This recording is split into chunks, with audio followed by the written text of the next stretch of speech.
Hey there, California.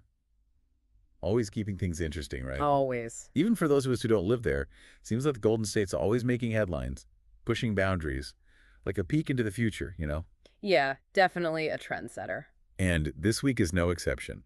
You sent over a stack of articles from the Observer Group newspapers of Southern California. Oh, yeah, their top 5 stories. Always a good read. Right. For the week of October 11th, 2024. Figured this would give us a good, snapshot of what's really on people's minds, what's got them talking.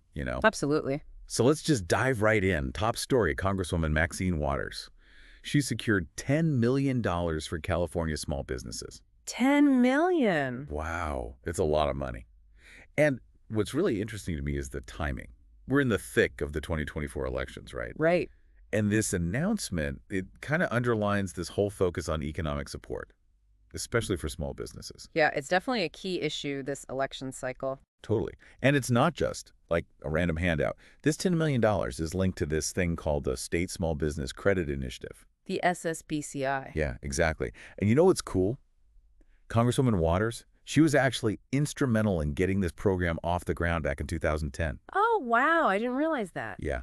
So it's designed to funnel funds to businesses that might have a harder time getting those traditional bank loans. You know, the ones, they always seem to fall through the cracks. Makes sense. Leveling the playing field a bit. Exactly. Give them a fighting chance. Vive here. Especially now, right? All the economic uncertainty this year makes you think about that report we talked about, how small businesses are really the backbone of the U.S. economy. Absolutely. They create so many jobs. It's essential. In this SSBCI, it's like a booster shot for that backbone.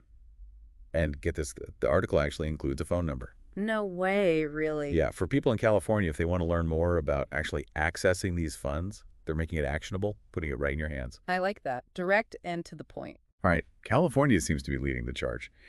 And speaking of things hitting close to home, literally, the Observer Group also included this article about gas prices. Oh, gas prices. Always a hot topic. Tell me about it.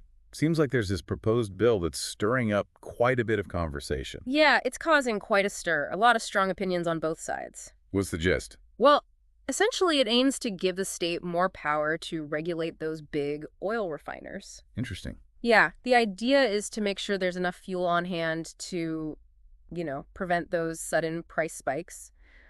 We've all been there. Ugh, the worst. Right. And it's not just theoretical either. During one of the debates, Assemblymember Jones Sawyer, he gave this really stark example.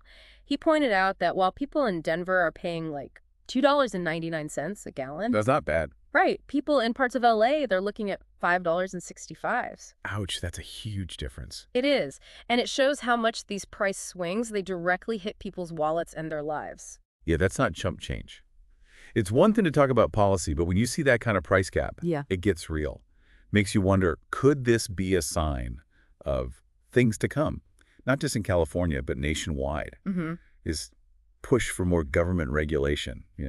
It's definitely a possibility, especially with gas prices and energy independence being such big issues in the national conversation. For sure. Okay, switching gears now. One of the other articles that caught my eye was about reparations. Oh, right. Yeah. Seems like there's growing support for it, Yeah. both in California and across the U.S. It's definitely gaining traction. That article mentioned a Princeton study, right? Yeah, it did. Support for reparations has gone up significantly since 2002, especially among young people. That's a pretty big jump. But they also talked about this hope gap. Basically, more people support the idea, but They don't think it'll actually happen. exactly, it's like they believe in it, but But they're skeptical. Which makes sense given the history and the politics of it all. it's complicated. Yeah. And speaking of complicated, the Observer Group connected this to Vice President Kamala Harris's recent comments on reparations. Right. She's been talking about it a lot lately, trying to find that balance, acknowledging the harms of the past, but also focusing on practical solutions for today. Right. It's not just about writing a check. It's about addressing these systemic issues that are still impacting marginalized communities today. Exactly. It's about creating a more level playing field moving forward. And speaking of creating a more level playing field, there was that article about the California Black Caucus and some of their recent legislative wins. Seems like they're tackling these issues head on. Oh, yeah. They've been really active, pushing through legislation on a whole range of issues: education, healthcare, environmental justice, you name it. It's a long list. Give me the rundown. What are some of their biggest wins? Well, there's Senate Bill 1348. That one designates California's Black serving institutions, the goal being to give them more support and resources. Okay, that makes sense. Then you've got Assembly Bill 2319. This one mandates implicit bias training for healthcare providers. Important, especially with all the talk about racial disparities in healthcare. Exactly. It's aimed at addressing things like the really concerning statistics around maternal and infant health. And then on the environmental front, they've been pushing for things like Senate Bill 1130. That one's designed to make sure low-income families aren't being left out of energy assistance programs.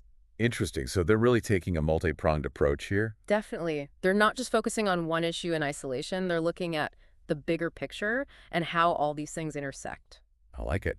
Thinking systemically. Really makes you think, with all this focus on equity, could California actually become a model for the rest of the country? That's a good question. It'll be interesting to see how it all plays out. For sure.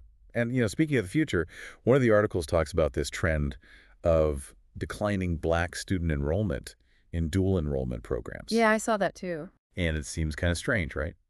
California's pushing so hard to expand these programs, make college more accessible. Right. You'd think more students would be taking advantage of that. Exactly. Yeah. So it's the deal. Well, it's complicated. There are a lot of factors at play. The article mentioned things like socioeconomic disparities, access to resources, all these barriers that can get in the way. And then, of course, there's the pandemic Right. that really shook things up. And it seems like it's had a lasting impact, especially when it comes to education. Makes sense. And it's interesting. The article actually mentioned a podcast. Yeah. Yeah, a whole podcast dedicated to this very topic. Yeah. Black student success in California's community colleges. Wow, that's pretty cool. Right. It's called Educate, Elevate. Hmm? Produced by the California Community Colleges I Can Go to College.com campaign.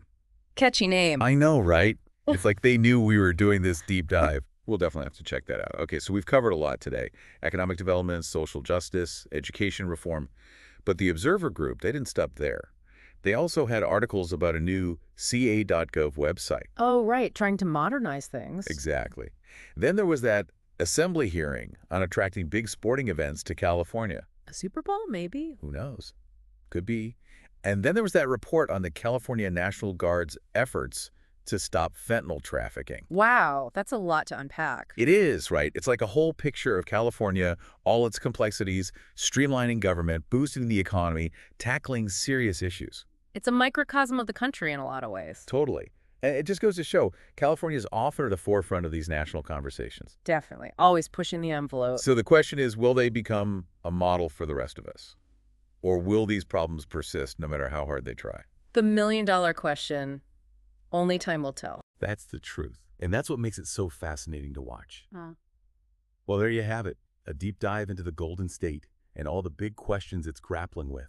From small businesses and gas prices to reparations and education reform, we saw how California is trying to pave the way, experiment with solutions, and maybe even offer a glimpse into our own futures. What stood out to you? What will you be watching as these stories develop?